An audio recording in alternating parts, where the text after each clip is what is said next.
Muito bem-vindo ao nosso Memória Viva. Hoje, como em edições anteriores, vamos conversar com alguém que tem contribuído para a consolidação da nossa Universidade Federal do Rio Grande do Norte. Como você sabe, em 2018 completamos 60 anos de história da nossa instituição. E nas últimas edições temos conversado com professores, com servidores, com personalidades que contribuíram para que a instituição ocupasse o lugar de destaque que ela ocupa hoje no cenário universitário brasileiro. Então a nossa conversa de hoje é com alguém muito especial, a professora Maria do Livramento Clementino. Ela é professora do Departamento de Políticas Públicas do Centro de Ciências Humanas, Letras e Artes. Ela é de Itaipu, fez mestrado em Sociologia, doutorado em Economia na Universidade Estadual de Campinas. É alguém muito importante para a consolidação do campo de políticas públicas e análise de políticas públicas na universidade. E ela tem uma capacidade que é singular no meio acadêmico. Alguém que se destaca como professor, como pesquisador e como gestor. Então, para conversar com a professora Livramento, para puxar os fios da memória, nessa nossa conversa de hoje, nós temos a honra de receber aqui Lindijane de Souza Bento Almeida e Zoraide Souza Pessoa. Ambas são ex-alunas e são hoje professores do Departamento de Políticas Públicas, foram formadas também pela professora Livramento. Obrigado Lindijane, obrigado Zoraide. E professora Livramento, muito bem-vinda, é uma honra contar com sua presença no nosso Memória Viva. Eu não sabia, descobri que você é de Itaipu, né? Então, você viveu a sua infância em Itaipu ou já veio para Natal muito cedo? Não, eu vivi a minha infância em Itaipu. Em Itaipu. Né? Eu estudei, né, na escola infantil, por incrível que pareça, a minha cidade naquele momento já tinha o ensino infantil. Já tinha o ensino infantil. Ensino infantil. Depois eu estudei no grupo escolar Joaquim Nabuco, né, que está lá ainda hoje, a escola pública, uma das escolas públicas hoje existentes em Itaipu. Mas como, digamos, acho que praticamente todos os colegas da minha geração, quando se terminava o curso primário, né, você tinha de sair da cidade para ir para outro lugar para poder continuar estudando. Quem podia, né? Quem podia. E como meu pai, ele achava que, graças a Deus, que o futuro era devido à educação, a educação era algo fundamental na vida das pessoas, então eu fui estudar em Ceará-Mirim, no Colégio Santa Águida. Certo. Né? Só que naquele momento, digamos assim, o meu pai era um pequeno comerciante, né, do interior, meus avós também eram, um era pequeno comerciante e o outro era um pequeno produtor rural. Só para a gente não deixar passar, para registrar, como era o nome do seu pai? O meu pai se chamava Lauro Miranda. Lauro Miranda. E a minha mãe se chamava Maria de Lourdes Miranda. Então, eles conseguiram que eu fizesse o exame de admissão. Me lembro, né? Eu fiz também. Você também fez? Garanto que Lindijane e Zoraide não passaram por isso. Então, com aquele famoso livro, né? Aquele livro grosso, preparatório. Meu Deus do céu. E aí eu fiz o exame de admissão no Colégio Santa Águida, em Ceará-Mirim. Né? Meus pais não tinham, na época, os recursos necessários ao internato, né? Mas as condições de ida e vinda de Itaipu a Ceará-Mirim naquele momento eram muito precárias, porque Itaipu só tinha aqueles caminhões de 3 boleias, né? O chamado misto. O misto do leite. O misto, né? Do leite. E aí apareceu uma oportunidade de fazer uma seleção de umas bolsas para o internato que haviam sido conseguidas para o colégio pelo Major Teodorico Bezerra. Olha só. E aí essas bolsas, as freiras, no caso a madre, ela fez uma seleção para ainda concorrer a essas bolsas, e eu fui uma das selecionadas. Foi agraciada. Agraciada, e assim eu consegui fazer o meu ginasial no internato, né? Passei 4 anos no Colégio das Freiras, lá em Ceará-Mirim. Terminado isso, eu já, digamos, já tinha tomado gosto, né? Pelo estudo, né? E aí eu não queria mais ficar em Ceará-Mirim, porque em Ceará-Mirim só tinha o curso normal. Certo. E eu não queria o curso normal. Eu queria fazer o curso clássico.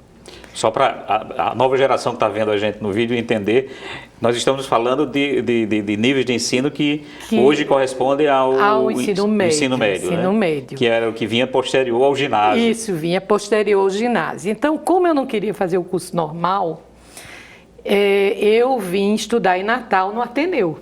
Né, que era o único colégio que naquele momento tinha o curso clássico, né? A maioria das pessoas da minha geração naquela época faziam o curso científico.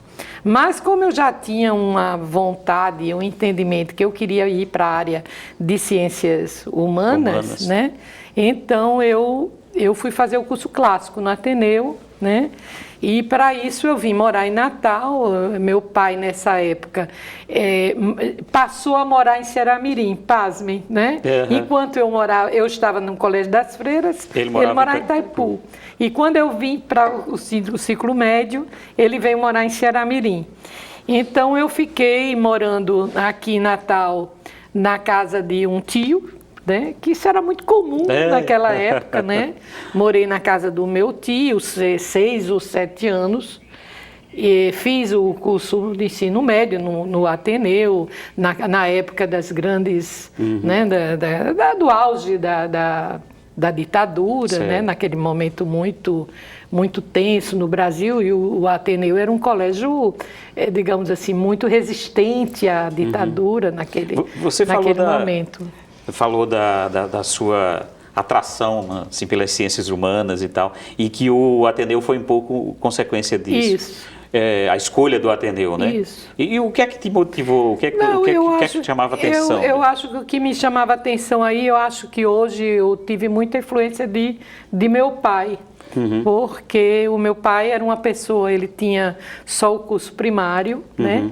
Mas ele tinha morado aqui em Natal muito tempo. Certo. Tinha morado aqui trabalhando em Galvão Mesquita, né? Era uma grande armazém que existia na Ribeira. Ele tinha morado muitos anos aqui e ele viveu um ciclo de vida aqui em Natal. E depois o meu avô, quando prefeito de Touros, né? Meu avô, um dos meus avós, foi prefeito de Touros durante a Segunda Guerra. Certo. E durante a Segunda Guerra eu descobri depois, já quando estava fazendo minhas pesquisas, que o meu pai era correspondente do Diário de Natal. Olha! Né? Durante a Segunda Guerra. Durante a Segunda Guerra. Ele fazia os releases para o Diário de Natal. Né? Eu tenho alguns desses releases. A gente contando isso parece inacreditável. O cara só fez o antigo primário e era correspondente de um jornal. Era correspondente de um jornal aqui em Natal. Em Touros, naquela época, durante a guerra, existia um destacamento de inglês. Certo. Né? Digamos assim, os americanos estavam aqui sediados em Natal, em Parnamirim Field, mas digamos assim, o policiamento da costa, né? Lá em Touros, que era a esquina do Brasil, tinha um destacamento da Inglaterra. Então, meu pai era esse correspondente. Então, eu acho que como meu pai era humanista, então eu acho que isso eu fui criada dentro daquele ambiente, digamos, mais democrático. Né? Naquela época, por exemplo, minha avó morreu com 93 anos, ela era uma trabalhista, ela era pedeteira, foi brisola até a última, né? Até a última hora. Então, eu tive essa herança cultural, política, né? E aí você chega no... E o meu pai, ele foi aluizista. Foi aluizista. Há muito tempo foi aluizista. entendeu? Ferrenho, a Luiz Que era a oposição a Dinarte Marisa, exatamente. Aí você chega no Ateneu em pleno final dos anos 60. Aí eu cheguei no Ateneu no final dos anos 60, né? E vivenciei lá, né? Eu cheguei acho que em 67 ou 68. E tinha um movimento estudantil no Ateneu, né? Um movimento estudantil muito forte, né? O colégio era havia uma grande efervescência, né? Política no colégio, e o curso era um curso que abria, digamos assim, a gente estudava filosofia, inglês, francês, né? Você tinha uma literatura, né? Tinha lá biologia, então você tinha um currículo muito vasto, né? Que lhe abria a mente, digamos assim, a mente ficava, né? Lhe abria uma visão de mundo, né? Bastante, muito pouco limitada ou focada em determinados temas. Quer dizer, você tinha uma horizontalidade, digamos assim. O curso clássico lhe dava uma horizontalidade na formação e não uma especialização como era o curso científico, que era para você fazer ou as exatas ou as biomédicas, né? As biomédicas. E eu fiz essa opção. Então, saindo do Ateneu, eu fui, eu que, digamos, era uma pessoa, eu me considero ainda hoje que sou uma pessoa estudiosa, né? E aí foi quando eu tive o meu primeiro percalço, digamos, na minha vida escolar, porque eu fiz vestibular para o UFRN, no primeiro vestibular, e não fui aprovada. Certo. Né? Eu fui reprovada não no vestibular em si, mas naquela primeira prova que era o grande corte. Certo. Né? Então, por exemplo, minha turma lá do Ateneu não acreditava que eu tivesse sido reprovada na redação, imagina. Né? E aí, não tendo sido aprovada no primeiro momento da UFRN, no vestibular da UFRN, que eu ia fazer Direito, lógico, eu vinha dessa trajetória, dessa área de humanas, e o sonho era fazer Direito. Acontece que, né, com esse percalço, eu resolvi fazer a Faculdade de Sociologia e Política. Sociologia e Política da Fundação José Augusto. Na Fundação de Augusto era mantenedora de 2 cursos, que era a Sociologia e Política e Comunicação Social, que nos chamava assim, chamava jornalismo. Né? Só jornalismo. E aí eu tirei 2º lugar na seleção, né, no vestibular da Fundação, e comecei a cursar Sociologia e Política. Né? E aí fiz o meu curso, tive excelentes professores. Hoje, quando eu avalio aquele momento difícil que o Brasil viveu, né, no início dos anos 70, até meados dos anos 70, a década inteira. A década inteira, né? Foi uma década difícil. Foi uma década muito difícil do ponto de vista político, né? Mesmo que economicamente tenha sido uma década muito auspiciosa, principalmente para o Nordeste, mas do ponto de vista político foi um momento muito difícil. E aí, mas eu tive excelentes professores, eu hoje avalio. Agora, em 2010, quando eu fiz o meu memorial para fazer o concurso professor titular, eu tirei do baú vários programas que eu ainda tinha. A gente guarda muita coisa, né?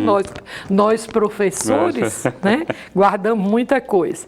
E aí eu consegui avaliar hoje, digamos assim, o que eu tinha, né? Qual era a importância daquela formação que eu tinha naquela época, né?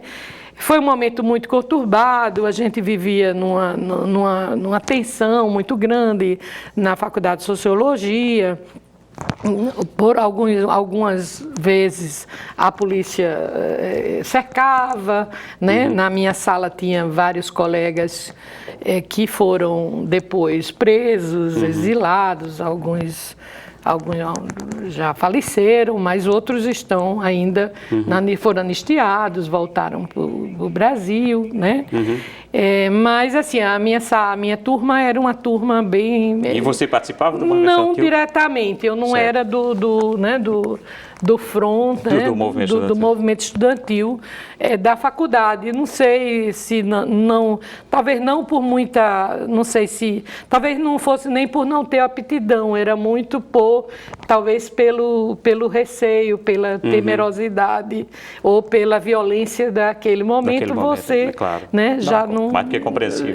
Já não enfrentava aquilo com tanta segurança, quando você sabia que os baldes de lixo eram revisados, né, para ver as coisas que você rasgava, entendeu? Então era um momento que a juventude... Eu era muito jovem naquela época e não era tão destemida como outros, né? E aí eu fiquei mais, digamos, retraída e disseminando, digamos assim, as minhas ideias de outra forma e não me expondo tanto. Aí você fez a faculdade? Aí eu fiz a faculdade fiz a sociologia e quando estava no finalzinho eu fiz vestibular de novo. E aí toda a minha turma na faculdade de sociologia começou a fazer outros cursos porque não tinha futuro ser sociólogo no Brasil, não era uma profissão reconhecida, né, era perseguida a corrupção. Então eu fiz, uns fizeram direito e eu fiz economia. Né? Então eu fiz vestibular para o UFRN e fiz economia. Eu terminei economia, eu acho que terminei sociologia e política em 73 e depois terminei economia em 75. Né? Em 75 eu terminei economia e aí eu já estava no mercado de trabalho, né? Eu comecei a trabalhar em 1971, né? A convite de professores, né? Eu fiz uma seleção para ser orientadora social do SESC, né? Do SESC, ainda aluna de graduação. E aí eu tive a felicidade e hoje vejo que muita sorte, porque eu fui alocada no SESC no departamento de pesquisa estatística. Olha. Tá? E quem coordenava e era responsável por esse departamento era a professora Dalci Cruz. Olha, nossa grande Dalci Cruz. Nossa grande mestra, né, de todos nós aqui no campo da pesquisa científica. Mas, professora, nós vamos daqui a pouco retomar um pouco essa conversa e aí já vamos falar da sua entrada na UFRN e da sua trajetória posterior, mas a gente tem que fazer um pequeno intervalo. Certo. A gente faz o intervalo e já volta. Então a gente já volta daqui a pouco com o nosso Memória Viva, hoje conversando com a professora Livramento.